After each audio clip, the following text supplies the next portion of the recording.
अभी तक आपने सुना, यही तो फ़र्क है हम दोनों में। मुझे भी जॉब मिल गई है, लेकिन बेंगलुरु जाना पड़ेगा, इसलिए मैंने हाँ नहीं भरी। मुझे लगा अगर तुम्हारी भी जॉब बेंगलुरु लग जाती तो हाँ करूँगी। एक बार तुमसे डिस्कस करके ही कोई निर्णय लूँगी, और तुमने मुझसे पूछना भी ज़रूरी नहीं समझा। मेरी तरफ से भी निर्णय खुद ले लिया। अब आगे। ओजस सोफे पर बैठता हुआ बोला, तुम्हें दूसरों की खुशियों पर पानी फेरना बहुत अच्छे से आता है अमृता। हमेशा मुझसे तुलना करने बैठ जाती हो। तुम्हारी नौकरी है ही क्या मेरी नौकरी के आगे। अमृता बिफर गई। नौकरी नौकरी होती है, छोटी बड़ी नहीं। एक चौकीदार तुम्हारे आगे कुछ नहीं कमाता, लेकिन उसके लिए उसकी वो नौकरी उतनी ही महत्वपूर्ण है जितनी तुम्हारी। मैंने भी बहुत मेहनत की है इस मुकाम पर पहुंचने के लिए। रात दिन पढ़ाई की है, सबके ताने सुने हैं। तुम्हारी जितना नहीं कमाती तो मेरा संघर्ष कम नहीं है। ओजस बोला, ना जाने क्या फिजूल की बातें लेकर बैठ गई हो। तुमसे दोहरी जिम्मेदारी संभाली नहीं जा रही है, तुम्हें आराम मिल जाएगा, यही सोचकर मैंने ये जॉब एक्सेप्ट की है। वो बोली, मुझसे दोहरी जिम्मेदारी संभाली नहीं जा रही है क्योंकि तुम्हारा बिल्कुल सहयोग मुझे नहीं मिलता है। अगर तुम्हें अकेले दोनों कार्य करने पड़े तो तुम भी नहीं कर पाओगे। इस जॉब को एक्सेप्ट कर मुझ पर एहसान मत जताओ। मेरा काम छुड़वाकर तुम मेरा स्वाभिमान, आत्मनिर्भरता, मेरा अस्तित्व सब कुछ कुचलना चाहते हो। ओजस बोला, पता नहीं किस फेमिनिस्ट के चक्कर में पढ़कर ये बेकार की बातें कर रही हो। प्रैक्टिकली क्यों नहीं सोच रही हो। वो रुआसी हो गई थी। उसने कभी ज़िंदगी में इतनी बहस नहीं की थी किसी से, लेकिन ये उसकी ज़िंदगी का सवाल था। उसे अपनी बात रखनी थी। वो बोली, नहीं ओजस, तुम समझना नहीं चाह रहे हो।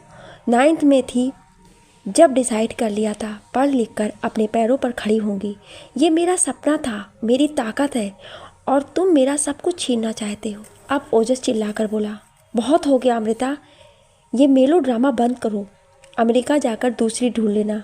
वैसे भी 1 साल के लिए जा रहे हैं, आकर ढूंढ लेना। अमृता बोली, क्या गारंटी है 1 साल के गैप के बाद मुझे मिल जाए।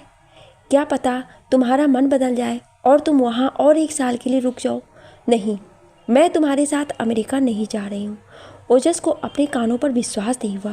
वो चीखते हुए बोला, तुम्हारा दिमाग खराब हो गया है, तुम्हें समझ नहीं आ रहा है तुम क्या कह रही हो। वो शांत स्वर में बोली, ओजस, मुझे अच्छी तरह समझ आ रहा है मैं क्या बोल रही हूँ। वो थोड़ी नम्रता से बोला, तुम्हारे लिए सब अचानक हो गया इसलिए तुम शॉक्ड हो। 1-2 दिन सोच कर देखो, फिर तुम्हें समझ आ जाएगा ये हमारे लिए कितनी अच्छी अपॉर्चुनिटी है। वो बोली, नहीं ओजस, मुझे पता है बहुत अच्छी अपॉर्चुनिटी है तुम्हारे लिए। मैं तुम्हें मना नहीं कर रही हूँ, तुम जाओ। 1 साल की बात है, इस 1 साल में मैं भी अपने आप को डिस्कवर करूँगी।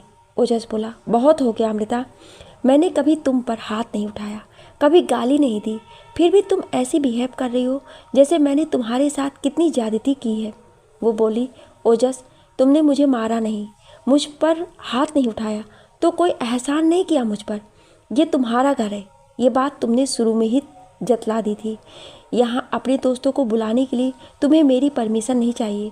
कोई निर्णय लेने से पहले मेरी सलाह या सहमति की आवश्यकता नहीं है। हर बार तुम्हारे अहम की पुष्टि के लिए मैं सॉरी बोलूँ। मैं रोज़ अंदर ही अंदर दरकती जा रही हूँ। शादी की थी एक जीवन साथी पाने के लिए, जिसके साथ कदम से कदम मिलाकर चलूं, ये ज़िंदगी खूबसूरत लगे, ना कि मालिक पाने के लिए जिसकी गुलामी करूं। वो धीमे स्वर में बोला, हमने लव मैरिज की थी अमृता, हमारे बीच प्रेम था, उसका क्या। वो आंसू पोंछती हुई बोली, बिना मान के प्रेम सूखने लगता है ओजस। वो बोला, क्या चाहती हो, क्या करूँ मैं, सारा दिन तुम्हारे आगे हाथ जोड़कर खड़ा रहूँ। वो बोली, मैं ऐसा कभी नहीं चाहूँगी। तुम्हारा सम्मान मैं कभी कम नहीं करना चाहूँगी, लेकिन हाँ, जिस दिन तुम्हें मेरी अहमियत समझ आने लगेगी, मेरे लिए मन में सम्मान जाग जाएगा, तो तुम्हें स्वयं समझ आ जाएगा तुम्हें मेरे साथ कैसा व्यवहार करना चाहिए। ओजस ने आखिरी पैतरा चला, सोच लो अमृता, अगर मैं अकेला चला गया तो लौटने के बाद तलाक ले लूँगा। अमृता बोली, ठीक है ओजस, 1 साल बाद तलाक लेने का निर्णय तुम लेना, और साथ रहेंगे कि नहीं इसका निर्णय मैं लूँगी। रात दोनों की भूख मर गई। दूध के साथ ब्रेड खाकर सो गए। ओजस की समझ नहीं आ रहा था आखिर अमृता को हो क्या गया। हमेशा खामोश रहने वाली, उसकी हर बात का बिना विरोध मानने वाली, अचानक ऐसी कैसी बातें करने लगी है। उसका दिमाग घूमने लगा था सोच सोच कर। ज़्यादा समय भी नहीं था। 1 महीने में उसे वहाँ ज्वाइन करना था। इतने काम करने पड़ेंगे जाने से पहले, और अमृता ने बखेड़ा खड़ा कर दिया। अब एक ही तरीका बचा था, अमृता के माँ पिताजी से बात की जाए, वही इस मसले को सुलझा सकते हैं। ऑफिस पहुंचते ही उसने अमृता के पिता के मोबाइल का नंबर मिलाया। उसकी बात सुनकर जगदीश आश्चर्यचकित रह गया। क्या उसने अमेरिका जाने से मना कर दिया? इतना अच्छा मौका कैसे छोड़ सकती है वो? लोग तो अमेरिका जाने के लिए मरे जाते हैं। ओजस ने कहा, वो नौकरी छोड़ना नहीं चाहती है। जगदीश के कुछ समझ नहीं आया। वो बोला, हम रात को बेटा आपके घर आते हैं, फिर बात करते हैं अम्मू से। घर पहुंचकर जगदीश ने जब ये बात शिखा को बताई तो उसे भी बड़ी हैरानी हुई। वो बोली, हमें तो पहले ही लगता था ये पढ़ाई और नौकरी एक दिन जी का जंजाल बन जाएगी। 2 पैसे क्या कमाने लगी, इसमें तो ऐंठ आ गई है। यहाँ अकेली कैसे रहेगी? रात को अमृता को अपने माता पिता को अपने घर में देख बड़ा आश्चर्य हुआ। इतने महीनों में पहली बार आए थे। बैठते हुए पिता बोले, हम क्या सुन रहे हैं? दामाद जी को इतनी अच्छी नौकरी मिली है और वे विदेश जा रहे हैं। शिखा धीरे से फुसफुसा कर बोली, तुम क्यों मना कर रही हो जाने से? हम समझ सकते हैं, थोड़े नखरे दिखा रही हो जाने से पहले, मान मनुहार करवाना चाहती हो। ठीक है, थोड़ा बहुत चलता है, लेकिन वो बेचारे तो घबरा ही गए हैं, हमें फ़ोन मिला बैठे। अमृता धीरे से बोली, मैं मान मनुहार के लिए कुछ नहीं कर रही हूँ। मैं नौकरी छोड़कर अमेरिका नहीं जाऊँगी।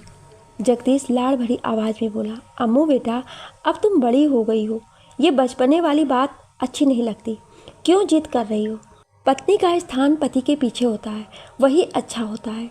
तभी माँ बोली बेसब्री से, और अगर विदेश में कोई फिरंगन के चक्कर में पड़ गया, 1 साल बाद हाथ मलती रह जाएगी इस नौकरी के चक्कर में।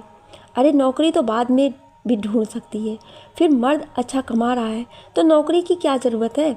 तेरा शौक़ देखकर तेरे पापा ने तुझे पढ़ने दिया, नौकरी करने दी। इसका मतलब ये थोड़ी ना इस चक्कर में अपना जीवन ही चौपट कर देगी। जब बच्चा होगा तब भी तो नौकरी छोड़नी पड़ेगी ना। अमृता झुंझला कर बोली, माँ ये कहाँ लिखा है नौकरी छोड़नी पड़ेगी बच्चा होने पर? नौकरी मैं शौक़ के लिए नहीं करती, ये मेरे व्यक्तित्व का हिस्सा है। जगदीश परेशान स्वर में बोला, बेटा ये क्या बड़ी बातें और भारी शब्दों का इस्तेमाल कर रही हो? ये सब किताबी बातें होती है, ज़िंदगी इनसे नहीं चलती। हमारे लिए तो सबसे महत्वपूर्ण होता है संस्कार, और हमारे संस्कार एक ही बात कहते हैं, पत्नी को पति के साथ जाना चाहिए। सीता मैया को नहीं देखा था, जैसे राम जी के साथ ठाट बाट छोड़ वन में चली गई थी। माँ बोली, चल बेटा मान जा और दामाद जी से माफ़ी मांग ले और चली जा अमेरिका। हम भी फ़ख्र से कहेंगे सबसे, हमारी बेटी और दामाद अमेरिका में है। अमृता निर्णायक आवाज़ में बोली, नहीं माँ, मैं निर्णय ले चुकी हूँ। मैं ओजस के साथ अमेरिका नहीं जा रही हूँ और यहाँ भी नहीं रहूँगी। इतने में ओजस कमरे में आ गया और हैरानी से बोला, यहाँ नहीं रहोगी तो कहाँ रहोगी? अपने मायके में? वो नामे सिर हिलाते हुए बोली, नहीं, मैं बेंगलुरु में रहूँगी।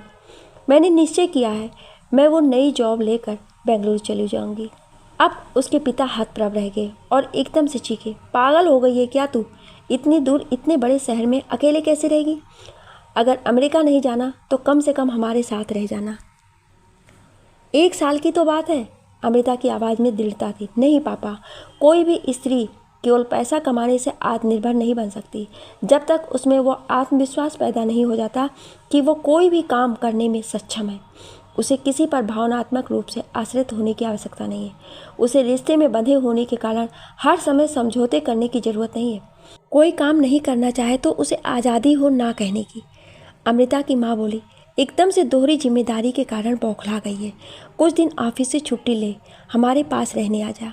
आराम मिल जाएगा तो सही तरीके से सोच पाएगी। ओजस बोला, मैं जानता हूँ कुछ काम का बोझ ज़्यादा पड़ गया अमृता पर, इसलिए तो कह रहा हूँ एक ही काम करे, केवल घर संभालने का। अमृता बोली, आप लोग मेरी बात समझ ही नहीं रहे।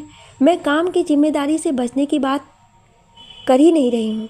मैं मानसिक आज़ादी की बात कर रही हूँ, जिसमें मैं अपने आप को जकड़ा महसूस करती हूँ, कभी समाज के कारण, कभी रिश्तों के कारण और कभी स्वयं के संस्कारों के कारण। मैं सबसे पहले अपना एटीट्यूड अपने प्रति बदलना चाहती हूँ, फिर ही मेरे आसपास वालों का बदलेगा मेरे प्रति। शिखा बोली, पता नहीं कैसी बहकी बहकी बातें कर रही है।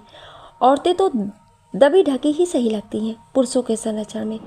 ओजस हताश स्वर में बोला, शायद मैं समझ रहा हूँ अब। तुम क्या बोलना चाह रही हो? गलती मेरी भी थी, तुम्हें पत्नी से आगे कुछ नहीं समझा। तुम एक औरत हो जिसका अपना वजूद है, ये मैं भूल गया था। अमृता ने नम आंखों से उसे देखा, फिर पिता के आगे घुटनों पर बैठते हुए बोली, पापा, आपने मुझे शिक्षित करके पंख दिए, अब उड़ने की हिम्मत भी दो, मुझे अपनी राह ढूंढने दो। जगदीश उठता हुआ बोला, ठीक है बेटा, जैसा तुम्हें उचित लगे वैसा करो, हम तेरे हर निर्णय में साथ हैं, बस अपने हर कदम के बारे में हमें बताते रहना। अमृता अपने माता पिता को बाहर तक छोड़ने गई। जगदीश उसके सिर पर हाथ रख जाते हुए बोला, बेटा, जो करो सोच समझ कर करना और हमें हमेशा अपने साथ समझना।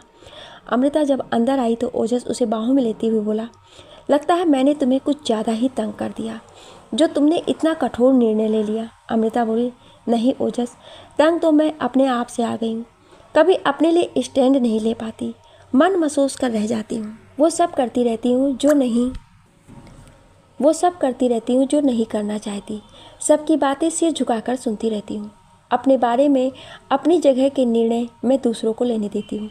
ओजस उसे किस करते हुए बोला, ठीक है यार, मैं तुम्हारी बात समझ गया हूँ, आगे से मैं तुम्हारा हिसाब से चलूँगा, तुम जैसा कहोगी मैं वैसा करूँगा, अब तो चलो मेरे साथ। वो हंसती हुई बोली, नहीं ओजस, तुम अब भी नहीं समझे हो, अब अपने नहीं मेरे हिसाब से चलने की बात कर रहे हो, हमारे तुम्हारे हिसाब से चलने की बात ही नहीं है। हमारा रिश्ता सरकार की तरह नहीं होना चाहिए, आज इस पार्टी की सरकार है तो इसके हिसाब से काम होगा, कल उसकी तो उसके हिसाब से। अपने साथ चलने को कह रहे हो, अपने साथ मेरे कैरियर को भी उतना ही महत्व देना पड़ेगा।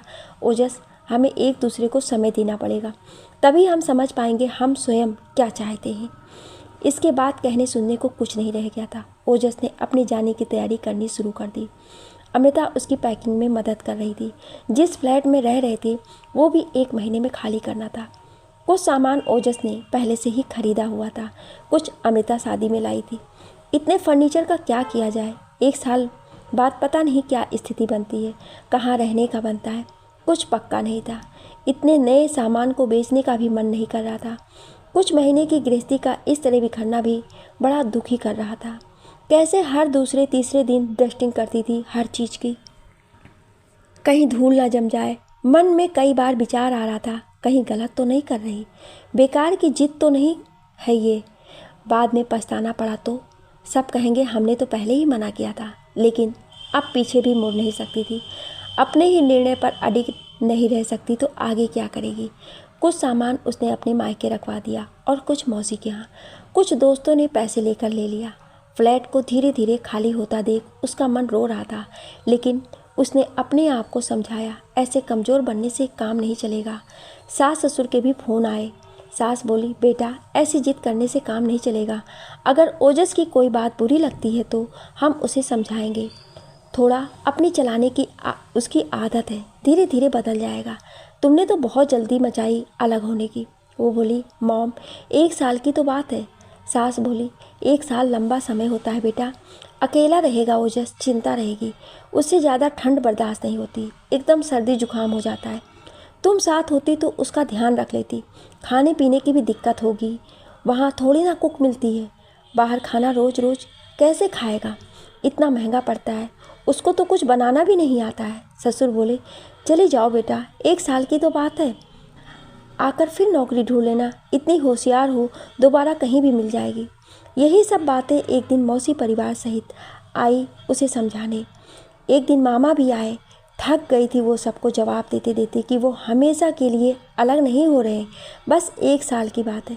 हर कोई उसे महसूस करवा रहा था वो कितनी खुदगर्ज है, अपनी पड़ी है, पति की चिंता नहीं करती। जब रात दिन सबकी सेवा में लगी रही तब किसी ने एक शब्द तारीफ का नहीं बोला, तब ये सब उसका फर्ज था। अब उसने अपनी परिपाटी से हटकर फैसला लिया तो सबको वो दोषी लग रही है। उसने निश्चय किया इस बार हिम्मत करनी पड़ेगी और सबको खुश करने का प्रशंसा मान पाने के लिए अपना निर्णय नहीं बदलेगी। ओजस बहुत व्यस्त हो गया था, उसे इस कंपनी का अपना काम पूरा करना था और नई कंपनी के माध्यम से जाने के कागज़ तैयार करने थे, फिर ले जाने के लिए कपड़े और सामान भी खरीदना था। वहाँ की ठंड के हिसाब से कपड़े वगैरह अपने साथियों से पूछकर खरीद रहा था। अमृता ने भी इस कंपनी में अपना इस्तीफा दे दिया था और पेंडिंग काम पूरा कर रही थी। बेंगलुरु जाने के से पहले वहाँ कुछ जान पहचान निकालने की कोशिश कर रही थी। कोई तो बंदा हो जो ज़रूरत पड़ने पर वहाँ मदद कर सके। उसे 2 ऐसे बंदों का पता मिल गया था जो पहले इस कंपनी में ही काम करते थे और कुछ लोग उन्हें जानते थे। अमृता ने भी शुरू में एक के साथ काम किया था।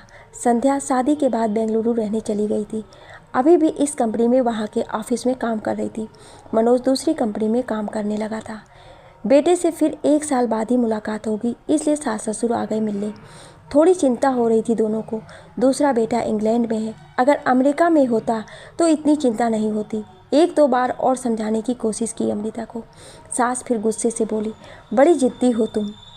देखने में तो सीधी लग रही थी। पहली बार जब यहाँ आए थे तो तुम्हारे मुंह में जबान नहीं थी और अब देखो कैसी ढीठ की तरह बैठी हो।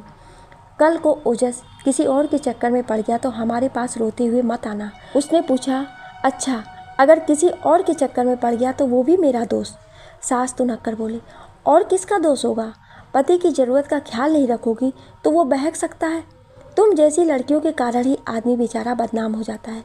ओजस ने स्थिति को स्वीकार कर लिया था। उसने इस विषय में कुछ भी बोलना बंद कर दिया था, लेकिन रिश्तेदारों ने समझा कर कान पका दिए। पहले ही इतना काम और टेंशन थी, ऊपर से मेहमानों का आना जाना। सबके खाने पीने का इंतजाम भी करो। अगर उसके ऑफिस जाने के बाद कोई आता तो सास थोड़ा बहुत रसोई में जाकर कुछ बना देती, लेकिन उसके सामने आता तो सास हिलती भी नहीं सोफे पर से।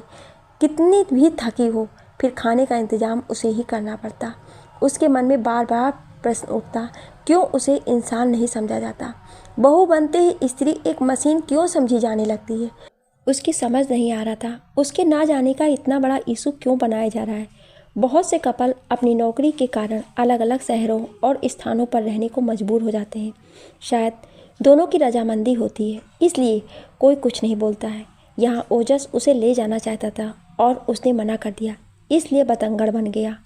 और अगर उल्टा होता, वो जाना चाहती और ओजस मना करता तो सब उसको कहते, ऐसी भी क्या बेसब्री है, 1 साल पति से अलग नहीं रह सकती उसकी तरक्की के लिए। आखिर ओजस के जाने का समय निकट आ ही गया। एयरपोर्ट के लिए 1 बजे निकलने वाले थे। सास ससुर सोने चले गए। खाना खाकर 2-3 घंटे सो जाते हैं, फिर सोने को नहीं मिलेगा। ओजस एक बार और अपने सामान को तौलकर देख रहा था, वजन ज़्यादा तो नहीं। अमृता मायूस सी अपने कमरे में आकर पलंग पर बैठ गई। ना जाने क्यों खुद के लिए निर्णय पर ही चल रही थी, पर फिर भी मन उदास था। कुछ देर बाद ओजस उसके पास आकर पलंग पर बैठ गया। उसका हाथ अपने हाथ में लेते हुए धीरे से बोला, अपना ध्यान रखना। अमृता का गला रूंध गया, फिर भी वो बोली, तुम भी अपना ध्यान रखना। उसने हाँ में सिर हिलाते हुए कहा, मैं तुमसे प्यार करने लगा था अमृता, इसलिए तुमसे शादी की थी, लेकिन मैं तुम्हें खुश नहीं रख पाया। अमृता की आंखों से आंसू टपक गए। अमृता बोली, ऐसा मत कहो ओजस, ये सच नहीं है। ओजस उदास स्वर में बोला, यही सच है अमृता, वरना हमारी राहें जुदा क्यों होती। अमृता बोली, सिर्फ 1 साल की तो बात है। वो फर्श पर देखते हुए बोला, नहीं अमृता, मुझे लग रहा है मैंने तुम्हें खो दिया है। मैं तुम्हें समझ नहीं पाया, तुम्हारी इच्छाओं को जानने की कोशिश नहीं की। मुझे माफ़ कर दो। अमृता ने उसका हाथ कसकर पकड़ सुबकते हुए कहा, नहीं, मैं खुद नहीं समझ पा रही हूँ कि क्या चाहती हूँ। इस 1 साल में मैं अपने आप को समझना चाहती हूँ। आखिर मेरी खुशी और संतुष्टि किस में है? मैं खुद कैसा जीवन चाहती हूँ, फिर ही तो तुम्हें समझा पाऊँगी। वो अपने आंसू पोंछते हुए बोली, दोहरी जिम्मेदारी ने हम स्त्रियों को कंफ्यूज कर दिया है, इसलिए पहले मैं अपने आप को डिस्कवर करना चाहती हूँ। ओजस ने उसे अपनी बाहों में लेते हुए कहा, एक स्त्री के मन को समझना शायद सबसे मुश्किल काम है। मुझे उम्मीद है इस 1 साल में तुम जो खोजना और समझना चाहती हो समझ लोगी। मेरे लौटने के बाद हम फिर से एक नए सिरे से अपनी ज़िंदगी एक साथ शुरू करेंगे। इस बीच मैं भी मनन करूँगा मैं कहाँ गलत था। मैं भी अपने आप को बदलने की कोशिश करूँगा। बहुत देर तक ओजस के कंधे पर सिर टिकाए अमृता खामोश बैठी रही। ठीक 12 बजे बजते ही ओजस अमृता से बोला, happy marriage anniversary Amrita. Amrita को विश्वास नहीं हुआ उनकी शादी को 1 साल होने को आया और उसे ये महत्वपूर्ण दिन याद भी नहीं था। उसे याद आया उसके जन्मदिन पर सब दोस्त और रिश्तेदार बधाई देने बिना बताए घर आ गए थे। वर्किंग डे था। दोनों ने सोचा था अकेले किसी रेस्टोरेंट में जाकर कैंडल लाइट डिनर करेंगे। ऐसी आपाघापी मची, कुछ बाहर से मंगवाया, कुछ बनाया, लेकिन उस दिन सबका प्यार देखकर अच्छा लगा था। ओजस के जन्मदिन पर दोनों ने एक दिन पहले बाहर जाने का कार्यक्रम बनाया और आज एनिवर्सरी पर दोनों ने कुछ भी समारोह या कार्यक्रम नहीं रखा। ओजस बोला, हम एक रात किसी रिसोर्ट में जाकर बिता सकते थे, लेकिन देखो आज तो हम अलग हो रहे हैं। अमृता ओजस के गले लगते हुए बोली, ऐसे मत बोलो ओजस, आज ही के दिन हम दोबारा मिलेंगे और सेलिब्रेट करेंगे। थोड़ी देर बाद रजत गाड़ी लेकर आ गया और सब सामान लगवाकर एयरपोर्ट की तरफ चले गए। ओजस को विदा करते हुए अमृता का मन बहुत दुखी हुआ। उसको अपने आप पर ही गुस्सा आ रहा था। कहाँ तो हर बात दूसरों से पूछ पूछ कर करती थी, कितनी जल्दी परेशान हो जाती जरा सी दिक्कत से, और कहाँ इतना कठोर निर्णय ले बैठी। कहीं वो गलत तो नहीं कर रही। कैसे रहेगी एक साल बिल्कुल अकेली, मन में द्वंद्व चल रहा था। लौटते वक्त गाड़ी के पीछे की सीट पर अमृता और उसकी सास बैठे थे। सास की आंखों में आंसू थे। वो बोली, दिल्ली में था तो कम से कम जब मन करता था मिलने तो आ जाते थे। अब दोनों ही बेटे बाहर चले गए। आगे बैठे ससुर बोले, दोनों उन्नति कर रहे हैं, ये क्यों नहीं सोचती? उसको वहाँ रहने का इंतजाम करने दे, फिर कुछ समय के लिए चलेंगे। सास अमृता का हाथ दबाते हुए बोली, बेटा अभी भी चाहो तो अपने जाने का इंतजाम कर, 1-2 महीने बाद जा सकती हो। तभी ससुर जी बोले, बार बार एक बात क्यों बोल रही हो? बच्चे बड़े हैं, पढ़े लिखे हैं, अपनी मर्जी का ही करना चाहते हैं तो करने दो। सास तो चुप हो गई, लेकिन अमृता को समझ नहीं आया ससुर ने ताना मारा था या महज एक बात कही थी। घर पहुंचकर खाली खाली घर बिना ओजस के और भी वीरान लग रहा था। सास ससुर की ट्रेन शाम की थी, तो ये निश्चय हुआ वह अपना सामान लेकर ओजस की मौसी के यहाँ शाम तक रहेंगे। जाते हुए सास ने प्रेम से अमृता के सिर पर हाथ रखते हुए कहा, बेटा ध्यान रखना अपना और बताते रहना अपने बारे में। सास ससुर के जाने के बाद अमृता ने रसोई में कुछ सामान रह गया था, वो एक थैले में रख लिया। बाकी कुछ फर्नीचर मकान मालिक का ही था जो पड़ा था। घूम घूम कर अमृता घर में बिखरे पलों को याद कर रही थी। कितने चाव से गमलों में पौधे लाकर लगाए थे, लेकिन समय के अभाव के कारण देखभाल नहीं कर पाई। सब सूखे पड़े थे। उसने अपने मन को समझा कि उसका जीवन ऐसे ही ना सूख जाए, इसलिए उसने ये कदम उठाया। थोड़ी देर बालकनी में खड़े होकर देखने लगी, कितने सुंदर पेड़ पौधे लगे थे। नीचे पार्क में बच्चों की किलकारियाँ गूंज रही थी। भागने में ही लगे रहे, आसपास का नज़ारा देखा ही नहीं कभी। उसने मकान मालिक को फ़ोन कर दिया था, तभी घंटी बजी। अमृता ने खोला तो मकान मालिक ही था।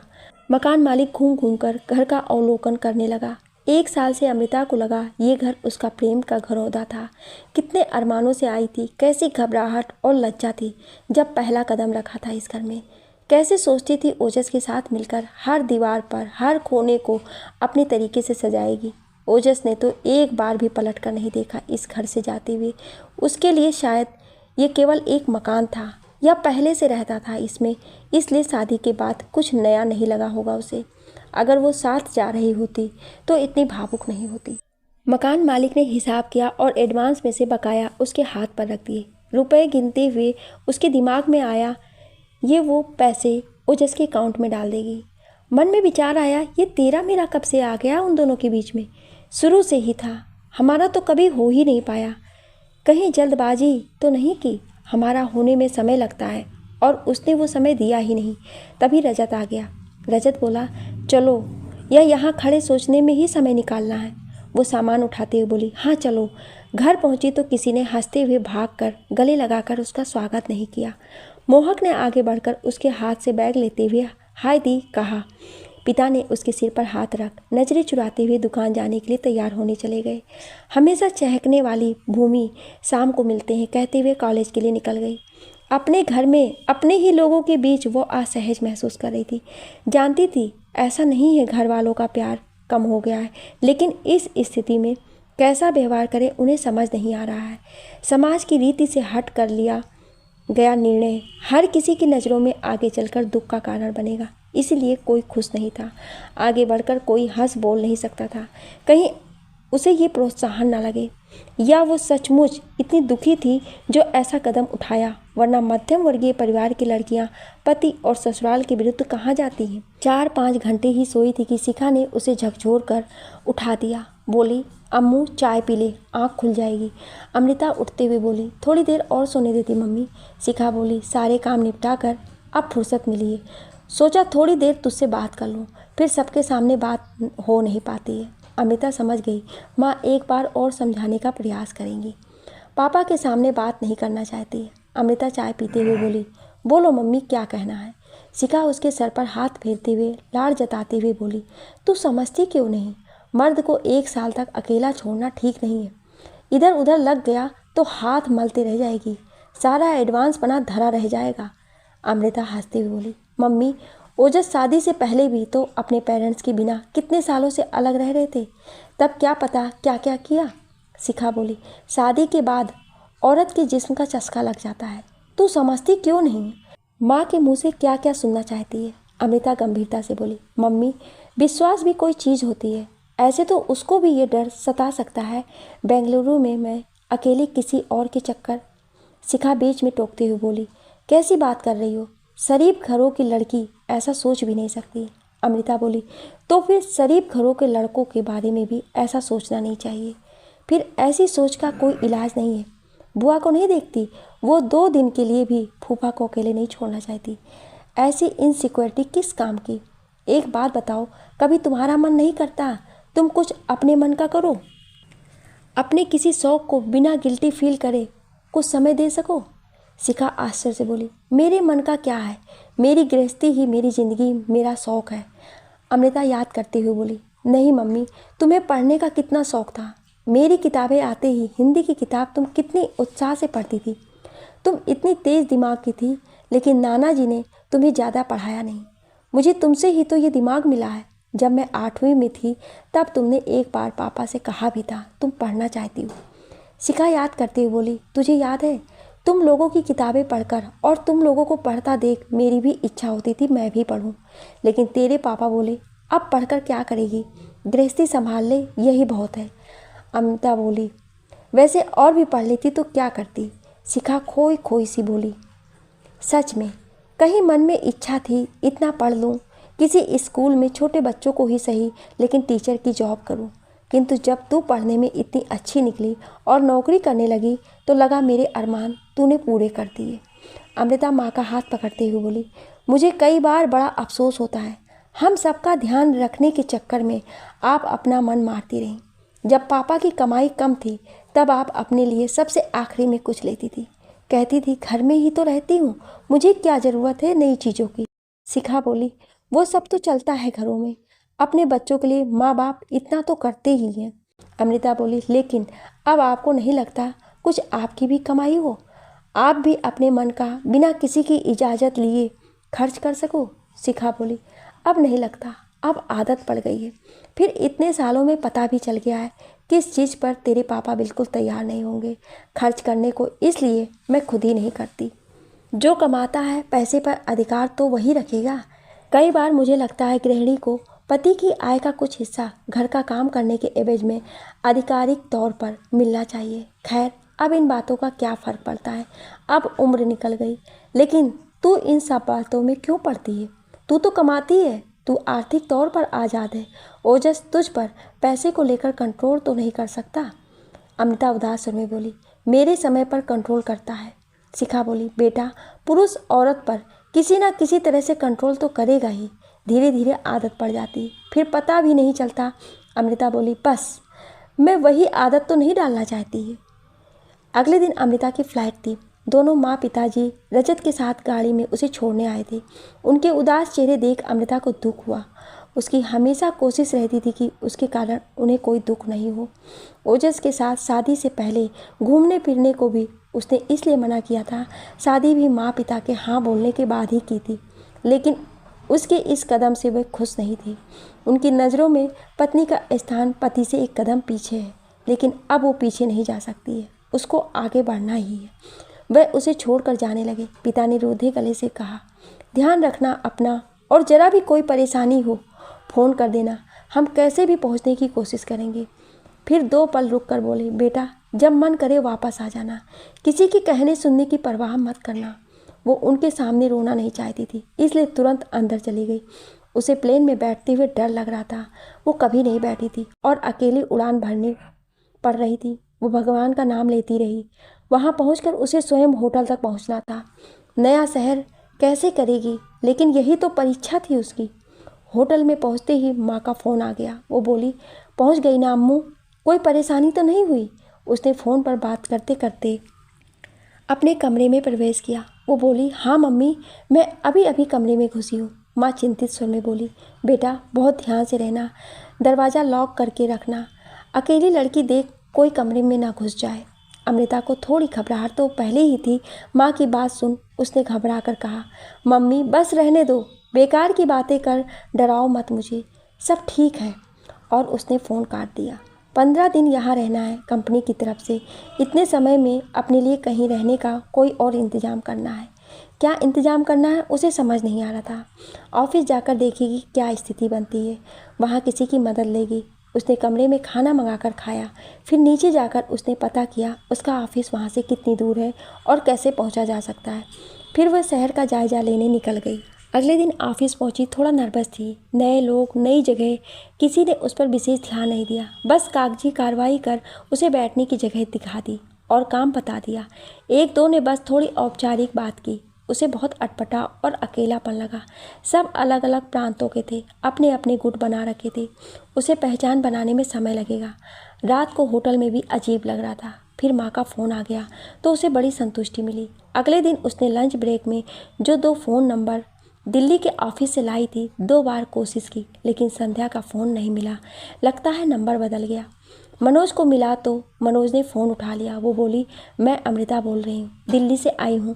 मनोज एकदम से बोला, हाँ गुप्ता का फ़ोन आ गया था, उसने बताया था तुम्हारे बारे में, कोई भी मदद चाहिए हो तो बताना। अमृता सकचाते हुए बोली, ऑफिस के पास घर ढूंढने में मदद चाहिए आपकी। मनोज बोला, एनी टाइम, मैं 1-2 दिन में आपसे आकर मिलता हूँ, फिर डिस्कस करते हैं। उसे घबराहट हुई, एक अजनबी से कैसे मिलेगी, लेकिन नहीं मिलेगी तो काम कैसे चलेगा।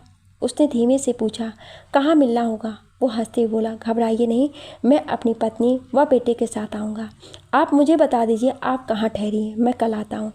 अगले दिन उसके ऑफिस से आने के बाद 7 बजे के करीब मनोज अपनी पत्नी और 4 साल के बेटे के साथ आया।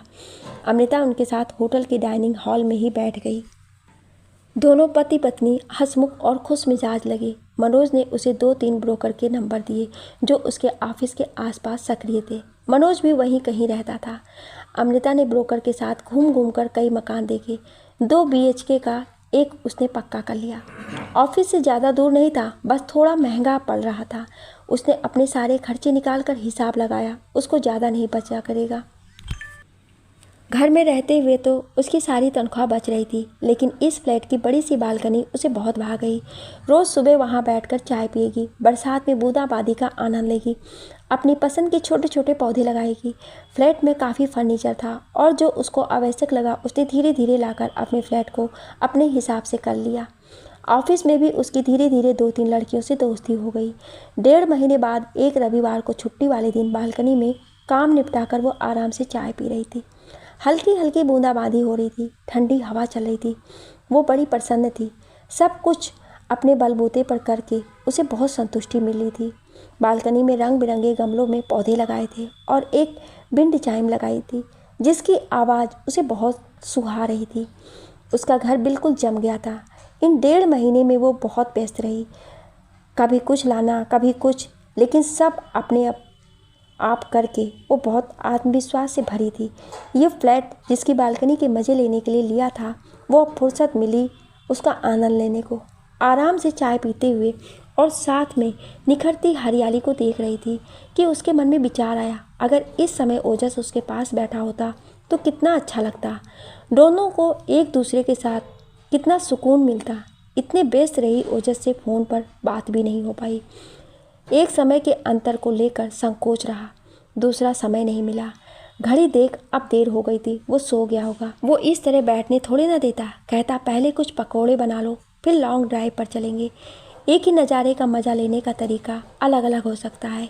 उसे ओजस की याद आ रही थी, काश उसके पास वो यहाँ होता। तभी फ़ोन की घंटी बजी। उसने फ़ोन उठाया तो ओजस का था। अमृता को विश्वास नहीं हुआ ओजस फ़ोन करेगा, वो भी तब जब वहाँ इतनी रात हो गई।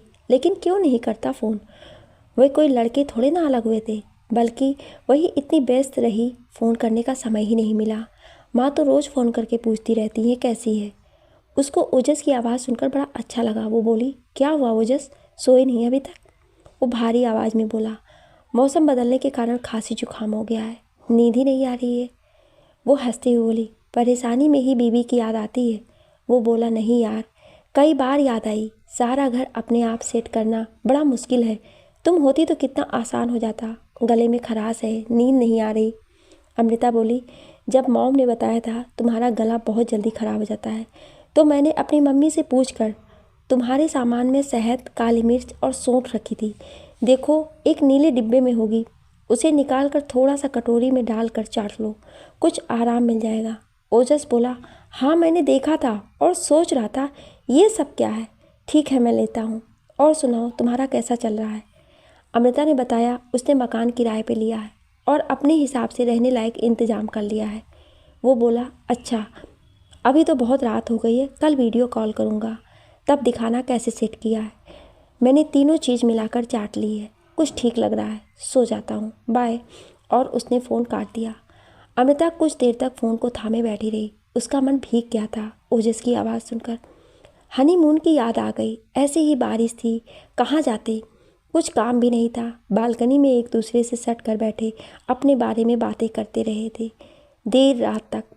ऐसा नहीं था दोनों को प्यार नहीं था एक दूसरे से, बस जीवन की आपाधापी में दब गया था। अमृता को लगा अधिकतर परिवार में यही होता है, पति पत्नी अनजाने भविष्य के लिए भौतिक सुविधाओं का जुगाड़ करते करते कब दो समांतर रेखाओं की तरह जीवन गुजारने लगते हैं पता ही नहीं चलता। वस्तु और पूंजी इकट्ठी हो जाती है, लेकिन दोनों अजनबी हो जाते हैं। उसका बालकनी छोड़ने का मन ही नहीं कर रहा था कि फिर फ़ोन बजने लगा। इस बार उसकी पुरानी ऑफिस की सहकर्मी गीता थी। इधर उधर की बात करने के बाद अमृता बोली, गीता, मुझे गुप्ता सर ने 2 जनों के नंबर दिए थे जो पहले उस कंपनी में काम करते थे। मनोज जी से तो मेरा संपर्क हो गया था, लेकिन संध्या जी का फ़ोन नहीं मिल रहा है। एक बार उनसे दोबारा फ़ोन लेकर देना मुझे, कहीं गलत नंबर तो नहीं दिया था उन्होंने। गीता बोली, संध्या मैम को मैं जानती हूँ, उनका दूसरा नंबर मैं तुझे सेंड करती हूँ। भूमि का जन्मदिन आ रहा था। अमृता ने निश्चय किया बाजार जाकर वो अपनी पसंद की भूमि के लिए ड्रेस खरीद कर भेजेगी। जो काम आज तक नहीं किया था वो अब सब करेगी।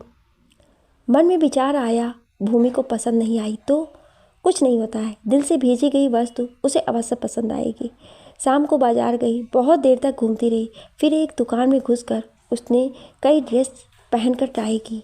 जो ड्रेस उसे अपने आप पर अच्छी लगी उसका एक नंबर बड़ा उसने खरीद लिया। वहीं एक रेस्टोरेंट में बैठ गई, सोचा कुछ खा लिया जाए। पहले उसे अटपटा लगा, उसे अकेली देख ना जाने क्या सोचेंगे सब, लेकिन सब अपने में मस्त थे और उसकी तरफ कोई देख नहीं रहा था। तभी उसकी मम्मी का फ़ोन आ गया और जब उसने बताया वो अकेली बाजार में घूम रही है तो वो घबराए स्वर में बोली, बेटा, इतनी रात को अकेले मत घूम, जल्दी से घर चली जा, कोई पीछे लग जाएगा। वो बोली, मम्मी, मैं जो ये अनजाना खौफ हम लड़कियों के पीछे हर समय लगा रहता है उससे ही निकलना चाहती हूँ। अमृता रेस्टोरेंट के बाहर पड़ी टेबल पर कुर्सी पर बैठ खाना खा रही थी। चारों तरफ लोगों की रौनक, हंसना बोलना उसे बहुत अच्छा लग रहा था। वो खाना ख़त्म होने के बाद काफ़ी देर तक बैठी रही। घर पहुंची तो माँ का फिर फ़ोन आ गया। वह चिंतित स्वर में बोली, तू ठीक से पहुंच गई ना घर? वो बोली, हाँ मम्मी, क्यों इतना परेशान हो रही हो? माँ बोली, बेटा, समय इतना ख़राब है, चिंता तो लगी रहती है। अमृता बोली, माँ परेशान मत हो, मैं सारी सावधानियों को ध्यान रख कर ही काम करती हूँ। हर समय डर डर कर कैसे ज़िंदगी कटेगी? मेरी हिम्मत बनो माँ, अपनी चिंता के कारण मेरे अंदर डर मत पैदा करो। माँ बोली, तू ठीक कह रही है।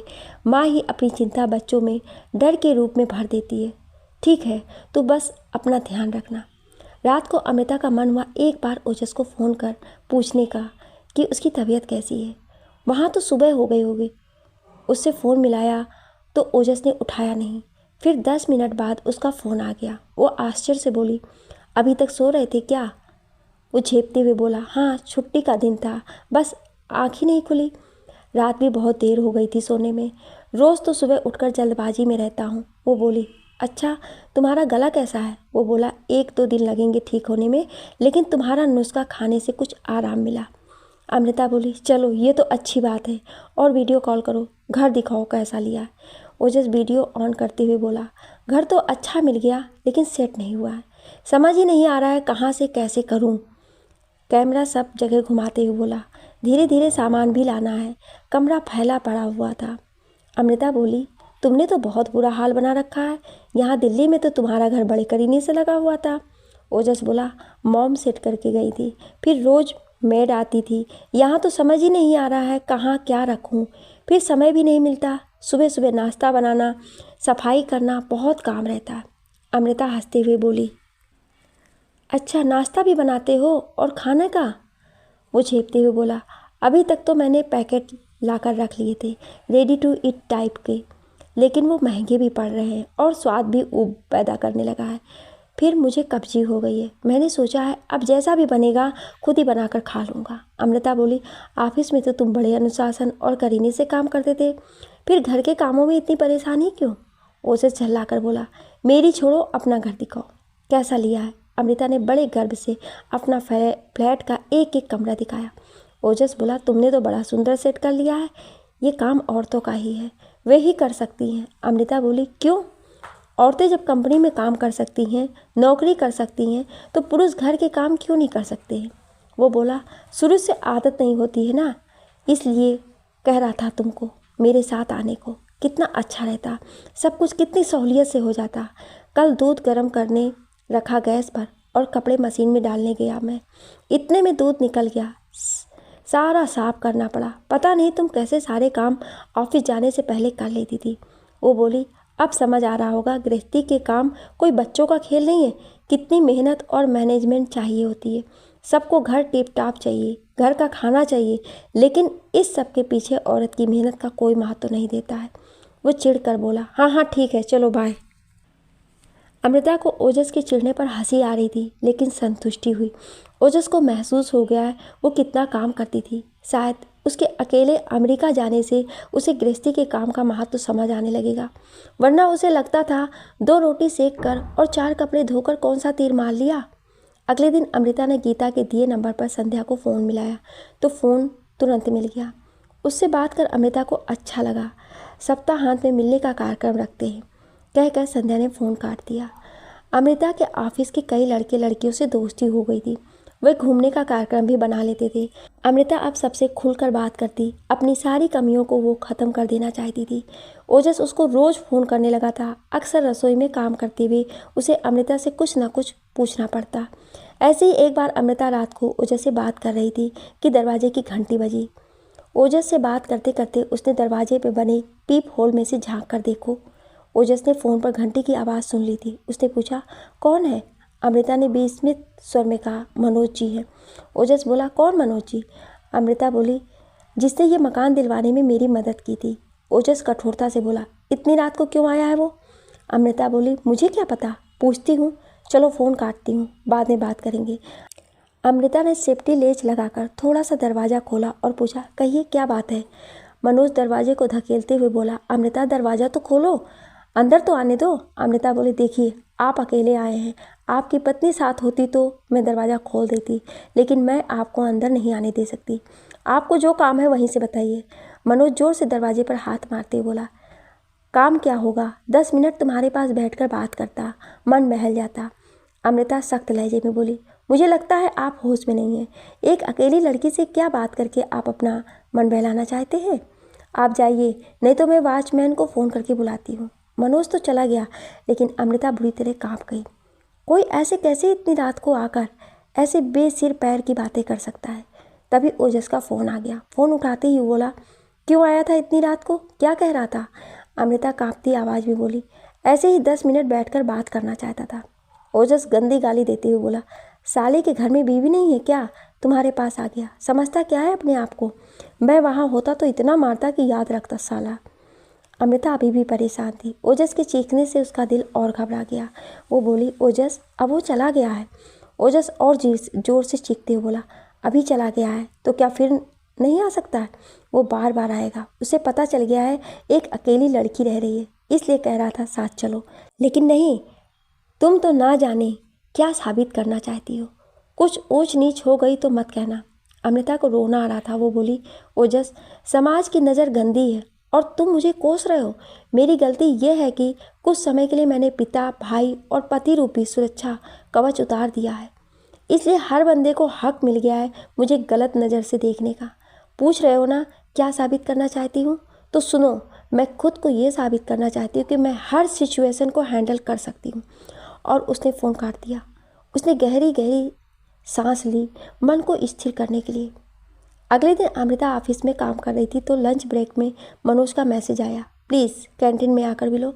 वो मिलना नहीं चाहती थी लेकिन लगा एक बार स्थिति का सामना कर लेना बेहतर है। भागने से समस्या का हल नहीं निकलेगा। मनोज मुंह लटका कर बैठा था। उसको देखते ही बोला, कल के लिए आई एम रियली सॉरी। मुझे इस तरह से एकदम से नहीं पहुंचना चाहिए था। अमृता कठोरता से बोली, आप क्या सोच कर आए थे? वो बोला, सोच कर तो यही आया था, तुम अकेली हो, थोड़ा टाइम तुम्हारे साथ स्पेंड करूँगा, तुम्हारा भी मन बहल जाएगा। अमृता बोली, आपने शहर की सारी अकेली औरतों का अकेलेपन दूर करने और मन बहलाने का ठेका ले रखा है क्या? मैंने कोई हिंट दिया था अपनी ऐसी किसी ज़रूरत का? और उस औरत के अकेलेपन और विश्वास का क्या जिसे आप अकेले अपने घर पर छोड़ कर आए हैं? मनोज गुस्से में बोला, देखो, मेरी पत्नी को बीच में लाने की कोई ज़रूरत नहीं है।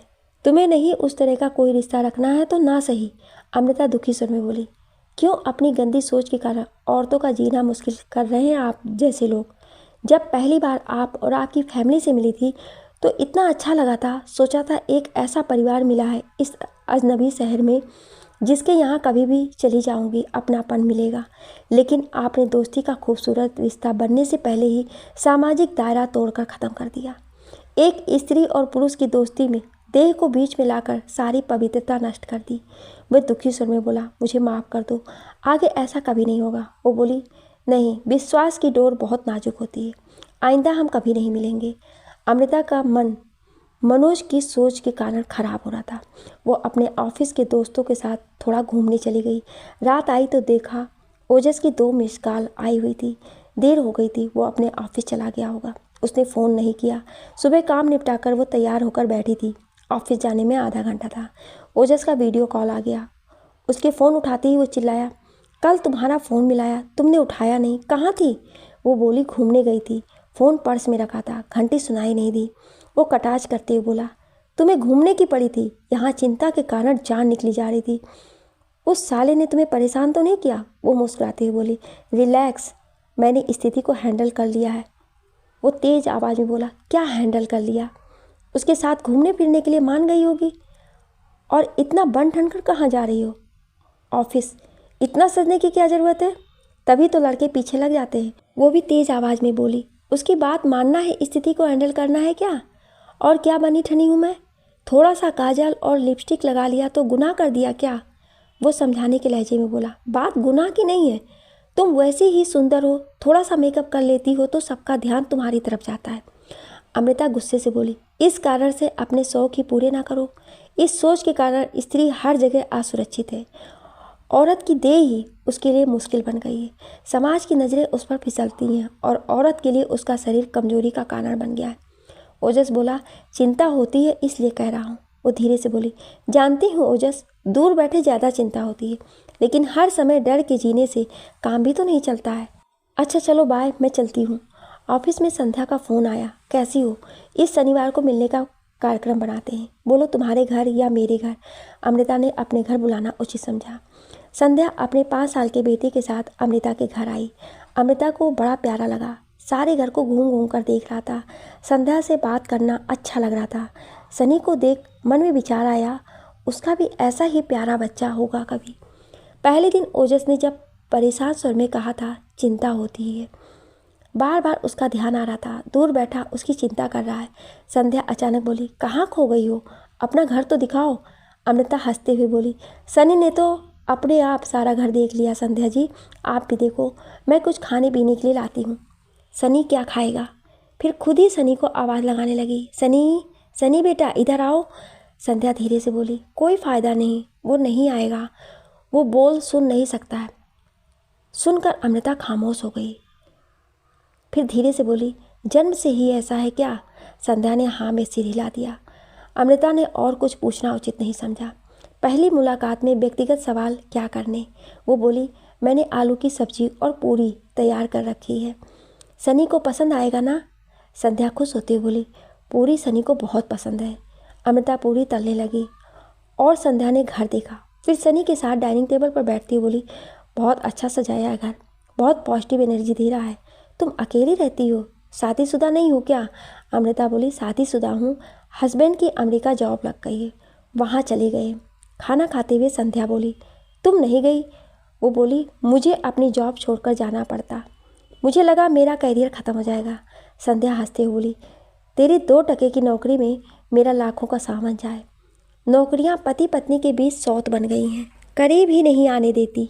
रिश्ते में प्यार पनपे तो कैसे। अमृता हंसते हुए बोली, सही कह रही हो दी। फिर खाते हुए सोचने लगी, ओजस के साथ उसके सुखद पल कितने हैं।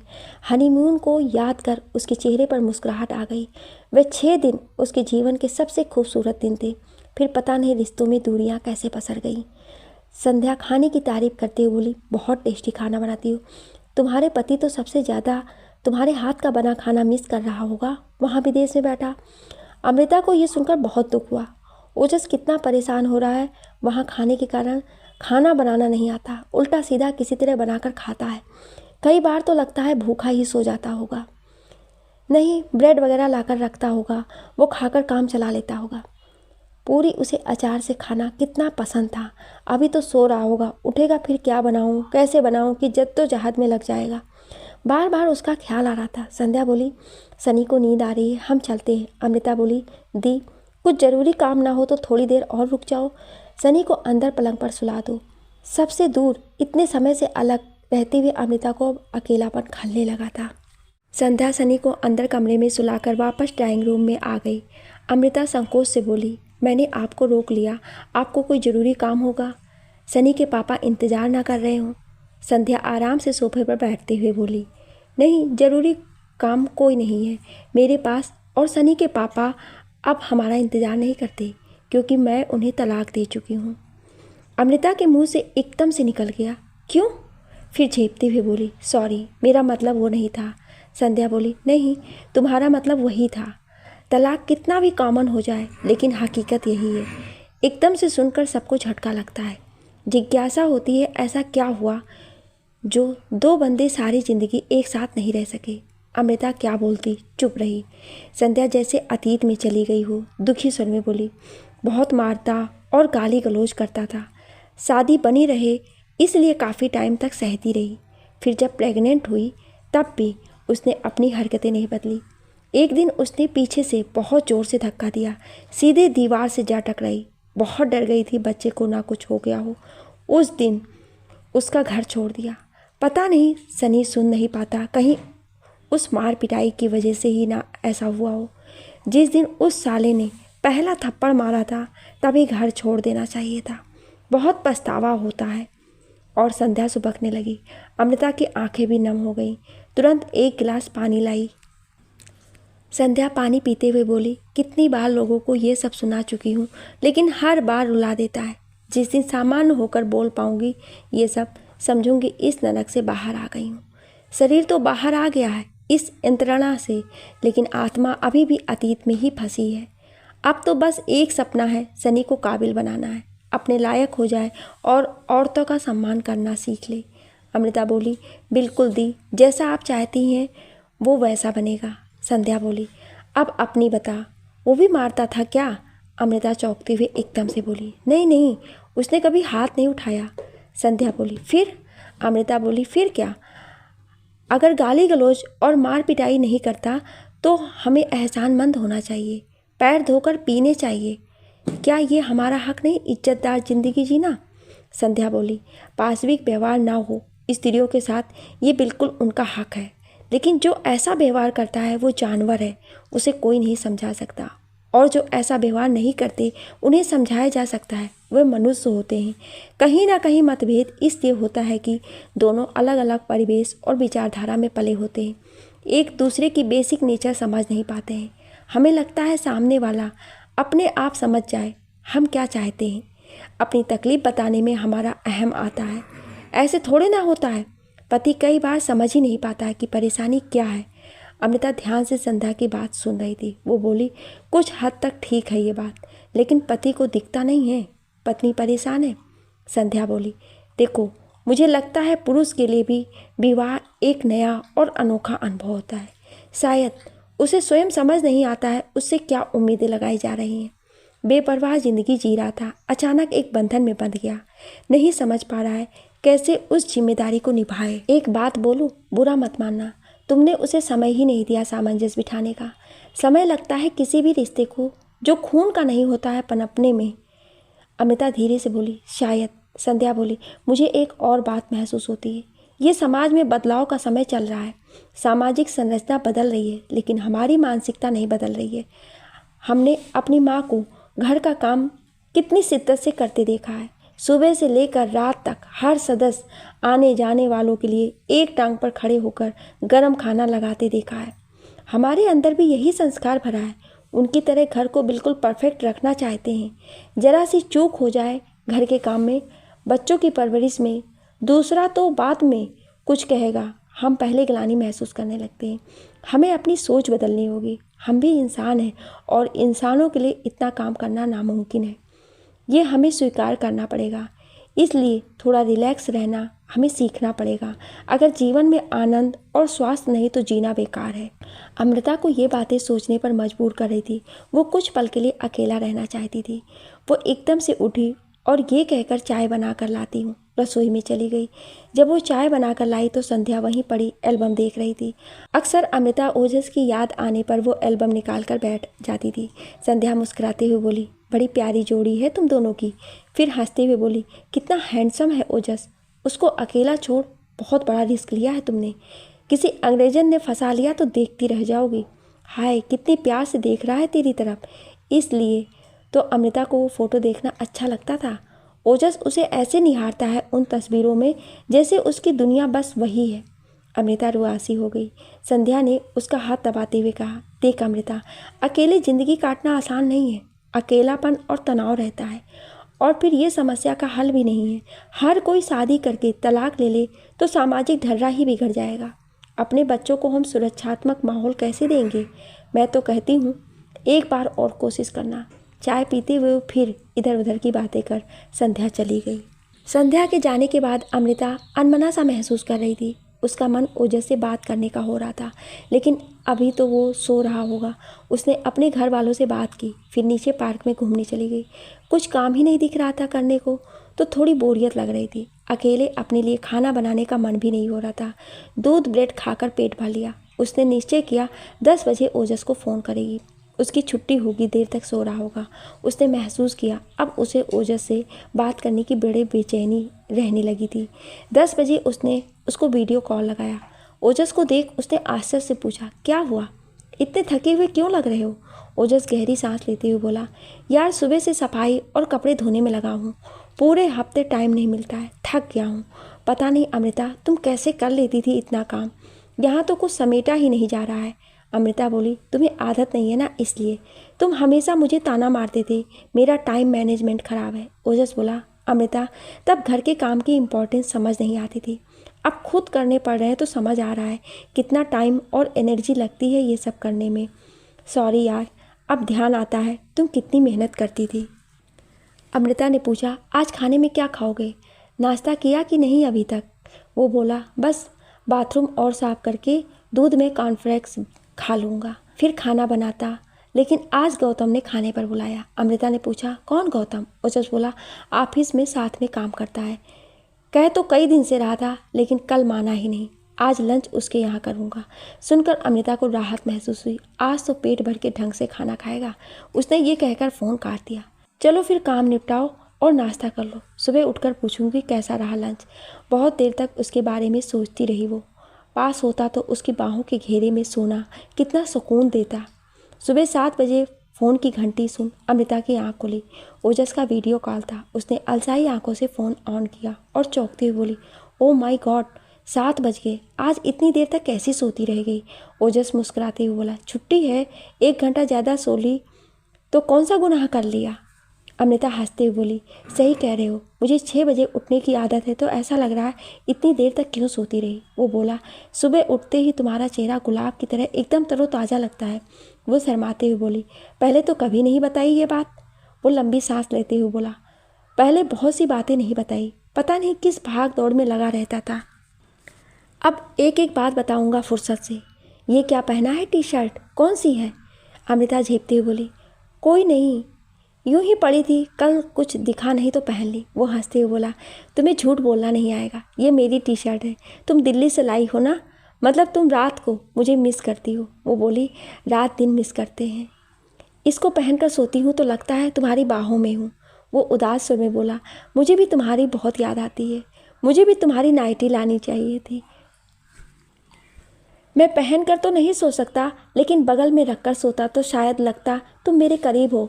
अमृता को हंसी आ गई, कितने फनी लगते अगर पहन कर सोते तो। वो बोली, वो भी हंसने लगा। अमृता ने पूछा, लंच कैसा रहा। वो बोला, ठीक ठाक था, तुम्हारे हाथों वाला स्वाद नहीं था, बहुत मिस करता हूँ तुम्हारे हाथों का बना खाना, एक एक चीज़ बनवा कर खाऊँगा और सब्जी वगैरह मैं काटूँगा। अमृता की आंखें नम हो गई। वो बोली, आप कह रहे हो मेरे हाथों का बना खाना तुम्हें अच्छा लगता था, मुझे लगता था तुम ज़बरदस्ती घर का खाना बना खाते हो। ओजस बोला, सच अमृता, तब कदर नहीं की, अब महसूस होता है क्या मिस कर रहा हूँ। अब उठ जाओ और मुझे बताओ पुलाव कैसे बनाते हैं, क्या क्या डालना है। अब अक्सर ऐसा होता, ओजस पूछ पूछ कर अमृता से खाने का कुछ ना कुछ बनाने की कोशिश करता रहता। एक दिन अमृता सोने की तैयारी कर रही थी कि ओजस का वीडियो कॉल आया। ओजस मुंह बनाकर बोला, ये क्या अमृता, हमेशा पुरानी घिसी पिटी हुई टी शर्ट पहने रहती हो, वो पिंक कलर की नाइटी पहन लो ना, कितनी सेक्सी लगती हो उसमें। अमृता शर्मा कर बोली, अच्छा, तुमने उस नाइटी को कभी नोटिस भी किया था। आश्चर्य है, मैं तो जब तक कमरे में आती थी तो मुंह फुलाकर दूसरी तरफ करवट लेकर सो जाते थे। वो बोला, यार इंतज़ार में लेटा रहता था तुम कब आओगी, और जब तक तुम काम निपटा कर आती मेरा सब्र जवाब दे जाता, मुझे गुस्सा आ जाता। अमृता बोली, मुझे लगता अगले दिन की थोड़ी तैयारी कर लूँ, इसलिए थोड़ा समय लग जाता था। एक दिन रविवार को अमृता ओजस के फ़ोन का इंतज़ार कर रही थी। उसे पता था वो हफ्ते भर की खरीदारी करने गया होगा। जब बहुत देर हो गई तो उसने वीडियो कॉल की, इससे पहले कि वो सो जाता। जब ओजस ने फ़ोन उठाया तो अमृता उसे देख चिंतित स्वर में बोली, ये क्या कर रहे हो ओजस। फ़ोन भी मुश्किल से उठाया। वो छींकते हुए बोला, क्यों करती हो मुझे रोज़ रोज़ फ़ोन, देखना चाहती हो मैं कितना परेशान हो रहा हूँ। हाँ, नहीं रहा जा रहा है मुझसे यहाँ अकेले, बहुत परेशान हूँ। अमृता चिंतित स्वर में बोली, क्या हो गया आज तुम्हें, कैसी बातें कर रहे हो, पी रहे हो क्या। ओजस दुखी स्वर में बोला, हाँ पी रहा हूँ, सब कुछ भुला कर सोना चाहता हूँ मैं आज, मुझसे अब और नहीं रहा जा रहा है, मैं वापस आ रहा हूँ। अमृता परेशान स्वर में बोली, नहीं ओजस, तुम ऐसे हार नहीं मान सकते, कमज़ोर नहीं पड़ सकते, कुछ महीने की बात है, निकल जाएंगे। वो दुखी स्वर में बोला, एक बात बताओ अमृता, क्या सारी गलती मेरी थी, क्या मैं इतना बुरा हूँ तुम मेरे साथ रहना नहीं चाहती हो। अमृता दुखी स्वर में बोली, नहीं ओजस, गलती मेरी भी थी, मैंने ज़िंदगी को बहुत गंभीरता से ले लिया, तुम्हारे स्वभाव को समझा नहीं और अपने स्वभाव के अनुरूप तुमसे उम्मीद करती रही तुम व्यवहार करोगे, बिना अपनी बात तुम्हारे आगे रखे दिमाग में खिचड़ी पकाती रही। ओजस बोला, हाँ मैं कई बार समझ ही नहीं पाता था तुम इतनी उखड़ी और खामोश क्यों हो जाती थी। मैं कई बार तुमसे कहता था नहीं हो रहा है तो ज़रूरी नहीं है वह काम छोड़ दो, लेकिन तुम करती रहती थी। तो मुझे लगा शायद तुम्हें घर के काम करना बहुत पसंद है, लेकिन अब समझ आया घर के काम करने भी बहुत ज़रूरी होते हैं, नहीं तो घर अव्यवस्थित रहता है जो मानसिक परेशानी का कारण बन जाता है। लेकिन तब तुम शायद कहती तो मैं समझ नहीं पाता और झगड़ा हो जाता, लेकिन अब समझ रहा हूँ तुम्हारी परेशानी को। अब तो मैं बहुत काम सीखता जा रहा हूँ, तुम्हारी सब कामों में मदद कर दिया करूँगा। अमृता हंसते हुए बोली, हाँ मुझे दिख रहा है कितना सीख रहे हो, कल टमाटर काटे तो भुर्ता सा बना दिया। वो बोला, जब तक आऊँगा एक्सपर्ट हो जाऊँगा। फिर अमृता बहुत देर तक इधर उधर की बातें करती रही जिससे उसका ध्यान पीने पर से हट जाए। अमृता की इस बीच संध्या और सनी से अक्सर मुलाकातें होने लगी थी, आसपास घूमने भी चले जाते थे। दिवाली आने वाली थी। संध्या बोली, दिवाली पर हम दोनों माँ बेटे हमेशा अकेले होते हैं, बड़ी उदासी महसूस होती है, इस बार अगर तुम्हारा कोई प्रोग्राम नहीं है तो साथ मनाते हैं। तुम्हारी सोसाइटी में अच्छी रौनक होगी, सनी को बहुत मज़ा आएगा। बल्कि मैं सोच रही हूँ यहीं कोई फ्लैट किराए पर ले लेती हूँ। अमृता खुश होती हुई बोली, ये तो बहुत अच्छा रहेगा। छुट्टी इतनी कम मिलती है दिवाली पर, इसलिए घर जाने का प्रोग्राम नहीं बनाया। फिर संध्या और अमृता ने मिलकर निश्चित किया क्या खरीदेंगे और कैसे सनी के लिए दिवाली मज़ेदार बनानी है। सनी भी बहुत उत्साहित था सारी तैयारी देखकर। एक हफ्ते पहले ओजस का फ़ोन आया। वो बोला, मॉम कह रही थी अगर तुम दिल्ली नहीं जा रही हो दिवाली पर तो मॉम डैड के पास दुबई चली जाओ। मैंने हाँ कह दिया है, उन्हें अच्छा लगेगा। अमृता हैरानी से बोली, ओजस मुझसे पहले पूछ तो लेते, तुम नहीं बदलोगे। मैंने संध्या दी को हाँ कर दिया है। सनी इतना उत्साहित है, मैं उसका दिल नहीं तोड़ सकती।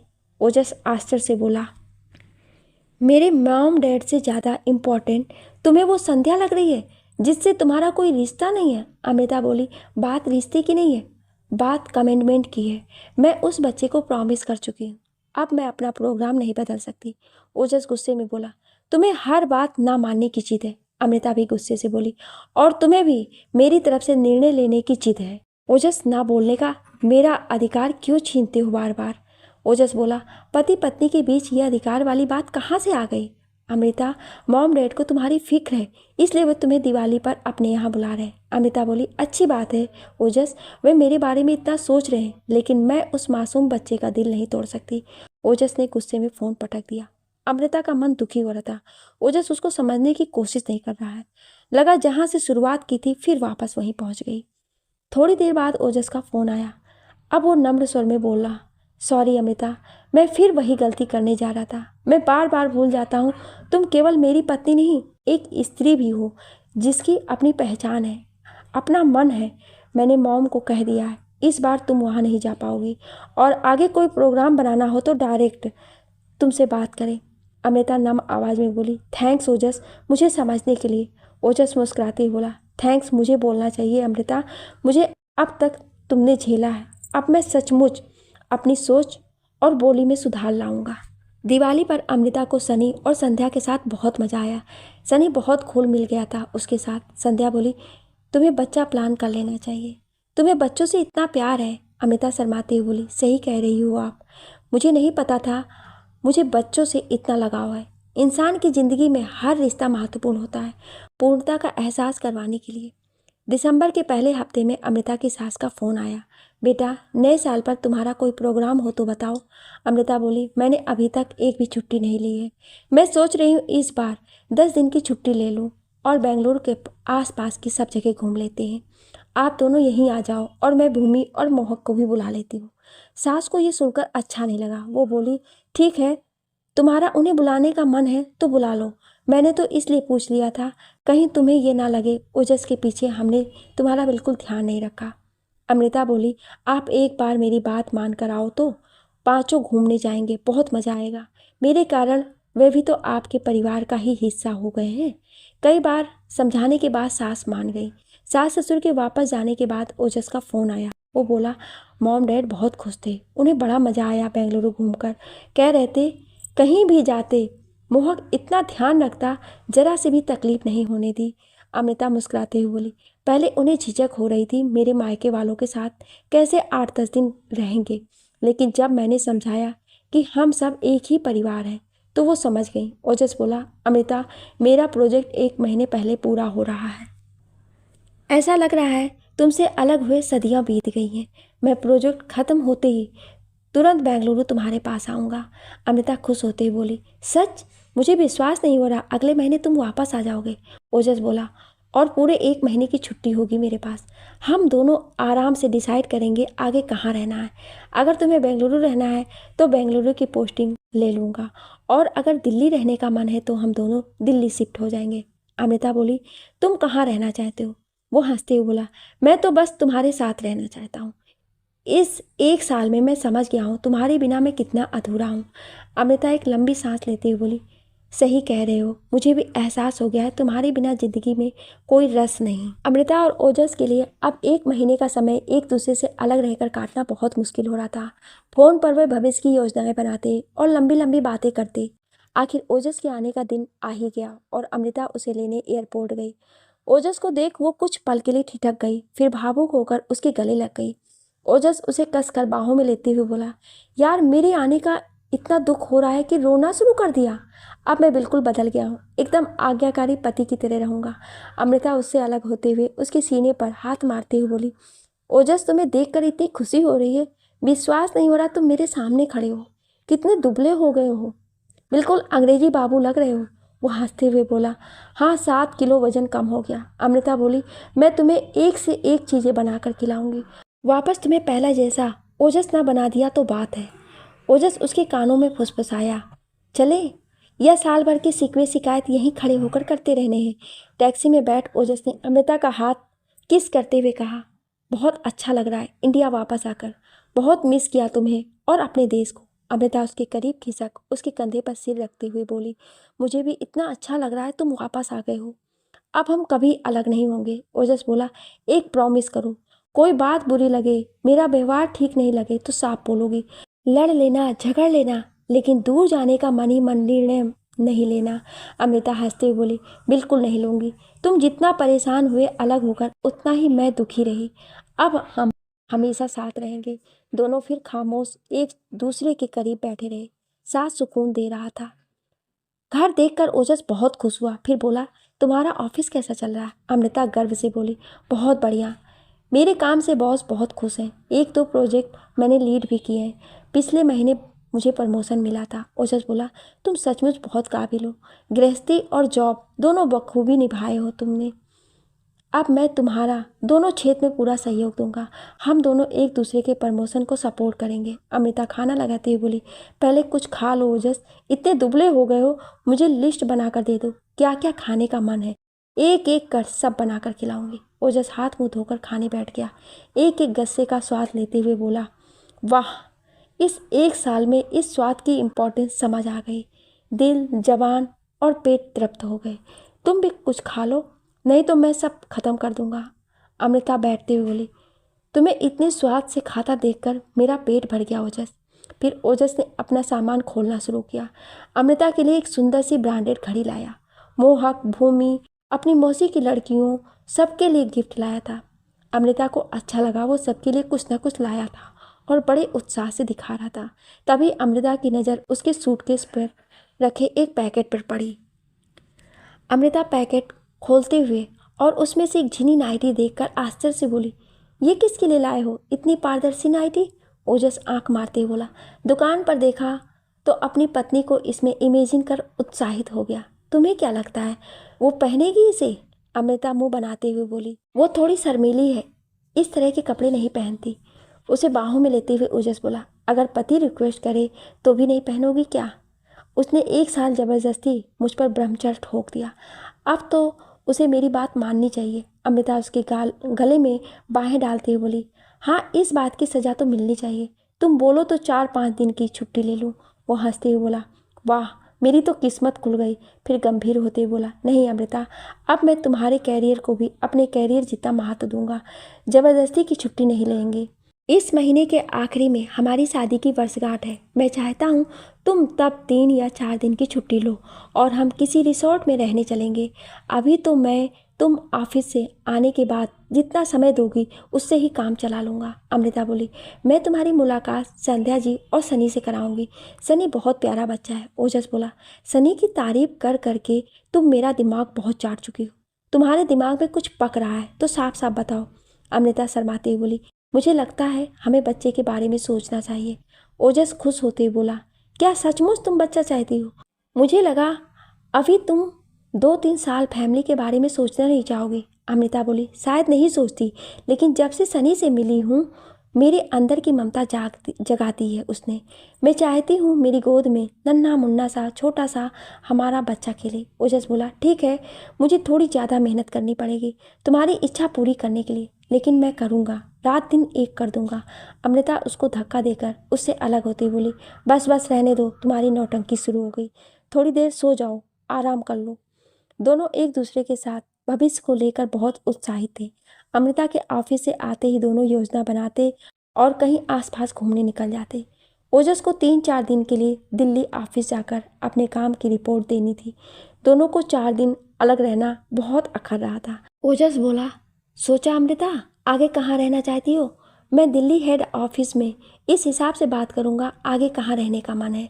अमृता बोली, रहना तो दिल्ली में ही है, अच्छा लगता है अपनों के बीच में, लेकिन कई बार अपनों के बीच ज़िंदगी बहुत हैक्टिक हो जाती है, रिश्ते निभाने मुश्किल हो जाते हैं, हर किसी को खुश करना नामुमकिन हो जाता है। ओजस बोला, पहली वाली गलती अब नहीं होगी, हम अपनी प्राथमिकता निश्चित कर सब काम करेंगे। सबसे अधिक महत्वपूर्ण हमारी गृहस्थी, सेहत और जॉब, उसके बाद दोस्त और रिश्तेदार। इस बार मैं तुम्हारा हर कदम पर साथ दूंगा, कोई परेशानी नहीं होगी जहाँ भी रहेंगे। अमृता बोली, ठीक है, हम फिर दिल्ली में रहने का डिसाइड करते हैं, मैं भी अप्लाई कर देती हूँ अपने ऑफिस में। ओजस दिल्ली में सबसे मिलकर बहुत खुश हुआ, अपनी ससुराल भी गया और 3-4 घंटे रुका। उसे पहली बार महसूस हुआ उनके निश्चल प्रेम की उसने पहले कदर नहीं की थी। उसके लाए गिफ्ट देखकर सब बड़े प्रसन्न हुए। जगदीश और शिखा उत्साहित होकर उससे अमेरिका के बारे में पूछते रहे। फिर जब उसने बताया जल्दी ही वह लोग दिल्ली रहने आने वाले हैं तो सबके चेहरे खिल गए। बेंगलुरु जाने से पहले वो 1-2 दिन के लिए अपनी मॉम डैड से मिलने गया। रिसोर्ट में दोनों ने अपनी शादी की वर्षगांठ को बड़े खुश होकर मनाई। अमृता याद करते हुए बोली, ओजस याद है पहली वर्षगांठ पर हमने एक दूसरे को कैसे दुखी होकर बधाई दी थी? ओजस हंसते हुए बोला, यार तुमने जब मेरे साथ अमेरिका आने को मना किया मेरे हाथों के तोते उड़ा दिए थे। मुझे सचमुच विश्वास नहीं हुआ था तुम इतना कठोर निर्णय भी ले सकती हो। मेरी हर बात को खामोशी से मान लेती थी। मुझे आदत पड़ गई थी अपनी हर बात मनवाने की, लेकिन मुझे तुम्हारी अहमियत भी समझ आ गई और मन में तुम्हारे लिए मान भी बढ़ गया। अब हमारी गृहस्थी की गाड़ी डावाडोल नहीं होगी, पकड़ मजबूत होगी। अमृता दिल्ली जाने की तैयारी कर रही थी। एक बार फिर उसे अपना बसा बसाया घर छोड़ने को दुख हो रहा था, लेकिन इस बार ओजस का साथ था, इसलिए मन में उमंग भी थी। संध्या और सनी मिलने आए तो उसके दिमाग में विचार आया। वो बोली, संध्या दी, आप इस सोसाइटी में शिफ्ट होना चाह रही थी ना, यही मकान ले लो किराए पर, सब जमा जमा है, आपको पसंद भी है और मुझे भी अच्छा लगेगा। एक एक चीज़ इतने शौक से लाई थी, आप इस्तेमाल करेंगी तो। संध्या खुश होते बोली, ये तो बहुत अच्छा आइडिया है, मैंने पता किया था इस सोसाइटी में कोई घर खाली नहीं है। दिल्ली में दोनों ने फिर एक बार मकान किराए पर लिया और इस बार मिलजुल कर सजाया। एक दिन अमृता को अपनी तबीयत ठीक नहीं लगी तो उसने डॉक्टर को दिखाया। अमृता की प्रेगनेंसी खबर सुन दोनों बहुत खुश हुए। अमृता के माँ बाप और ओजस की मौसी के लाड़ चाव और उचित देखभाल में अमृता ने एक स्वस्थ बच्चे को जन्म दिया। दोनों उसकी परवरिश मिलजुल कर रहे थे। अमृता के लिए वो बहुत बड़ा दिन था। ऑफिस की तरफ से एक बड़े समारोह में उसे बेस्ट एम्प्लॉय की ट्रॉफी मिल रही थी। दर्शकों में ओजस अपने पुत्र को गोदी में लेकर बैठा था। ट्रॉफी लेकर अमृता स्टेज से उतर रही थी तो ओजस वहीं पहुंच गया और सीढ़ियों से उतरती अमृता का हाथ थाम लिया। अमृता की आंखों में आंसू थे। उसने ट्रॉफी ओजस को पकड़ा दी और बेटे को गोद में लेते हुए बोली, ओजस, तुमने मुझे जिंदगी में सफलता और संतुष्टि दोनों दी है। आज की स्त्री गृहस्थी और अपनी पहचान दोनों चाहती है और घर वालों के थोड़े से सहयोग से ही ये मुमकिन हो सकता है। मेरे मन में तुम्हारे लिए इतना प्रेम और मान भर गया है, मैं शब्दों में नहीं बता सकती। उसके कंधों पर हाथ रखते हुए ओजस बोला, तुम्हारे बिना बोले ही मैं समझता हूँ तुम कितनी प्रसन्न हो और इस कारण हमारी लाइफ में सुकून ही सुकून है। अमृता बोली, भगवान करे हमारी खुशियाँ यूं ही बनी रहे। आप सभी लोगों का इस कहानी को इतना प्यार देने के लिए बहुत बहुत धन्यवाद। लिखने और बोलने में कोई त्रुटि हुई हो उसके लिए क्षमा प्रार्थी हूँ। आपको ये कहानी कैसी लगी हमें कमेंट करके ज़रूर बताएं और ऐसी ही इंटरेस्टिंग कहानियाँ सुनने के लिए हमारे चैनल को सब्सक्राइब जरूर करें। Thank you.